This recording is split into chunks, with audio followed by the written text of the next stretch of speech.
Sanibonani ngengane zakuthi ngibingelele nonke kuntambama nje bafowethu nazi indaba engazinhle neze. Wenkulunkulu wami, bafowethu i-Kaizer Chiefs kumele nazi ukuthi iyadlala kusasa ne-team yase-Angola. Le win esiyibheke ngamehlo abomvu. Kuthiwa ikhadi lagesi lapho uMayo lo simbone esithombeni njengamanje uzobe engekho.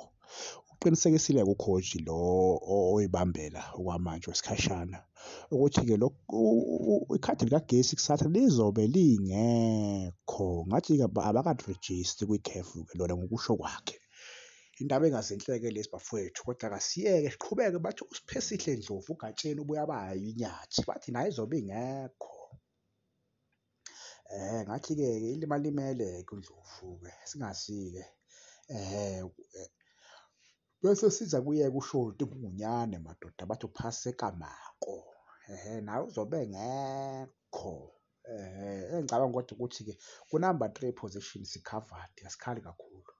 Asikhali kakhulu ku-number 3, baningi abadlala la position. So nasesiswini futhi asikhali kakhulu, baningi. Engicabanga ukuthi la esingakhala khona kakhulu kuyila kwi-attack, kwi-attack uMayo besimdinga kakhulu ey'nkanini zakwethu. Ngicabanga ukuthi nguye umdlali o-quick, uyashesha, unamandla, uyakwazi ukupressa yabo. Engicabanga ukuthi umdlali besimdinga kakhulu le game yakusasa yabo. So silimele kakhulu-ke la ukuthi bengamrejista umjida. So singazi-ke ukuthi-ke iyohamba hamba igame yakhona kusasa isiphathele, kodwa nginethemba elikhulu ukuthi abafana bazokwenza kahle kakhulu ukuthi siyiwine le game yakusasa kodwa siyayidinga bafowethu igame yakusasa ukuthi siyiwine. So asithembe nje masihlalele ethembeni ukuthi abafana ngeke beze besiphoxe yabo. Ngeke beze besiphoxe. Engicabanga ukuthi nayo-ke i-Kaizer Chiefs yenze iblanda elikhulu ukuthi uSilver kule game esibuya kwesingamdlalisi ngoba okuchaza ukuthi kusasa uzoqala egamini yakusasa uzoqala, so nguye ozobe khona.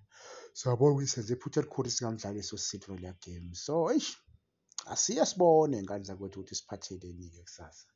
Sobona lapho yabo. Ngibonge ithuba-ke ngane zakwethu. Engicabanga ukuthi wonke umuntu-ke njengakusasa kwigame idlala emini uzoya ayosapota i-Chiefs ukuze izothola i-confident ukuthi beyiwine le game yakusasa phambi kwabalandeli begcwele inkundla. Ngoba kuyoba kubi ukuthi singayi e-stadium ngoba le team nayo kumele izwe i-pressure le ayizwisa yona ukuthi masile Angola ukuthi-ke hhayi-ke la bafana la bayasapotwa la e-South Africa, bayi-team enkulu ngempela ukuze nathi bezokhona ukuthi-ke abadlali bethole umfutho.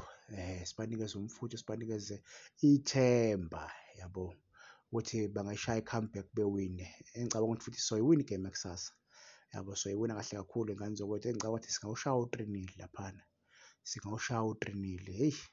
Asazi ukuthi iyozala nkomoni ingane zakwethu. Sesiyobona kusasa ngo-5 ukuthi umdlalo uyophela kanjani. Mayiphela nge-draw ingane zakwethu ekumele nikwazi sobe sesiphumile kwi-Confederation Cup, okusho ukuthi mayiphela ngo-1-1 siya kuma-penalty.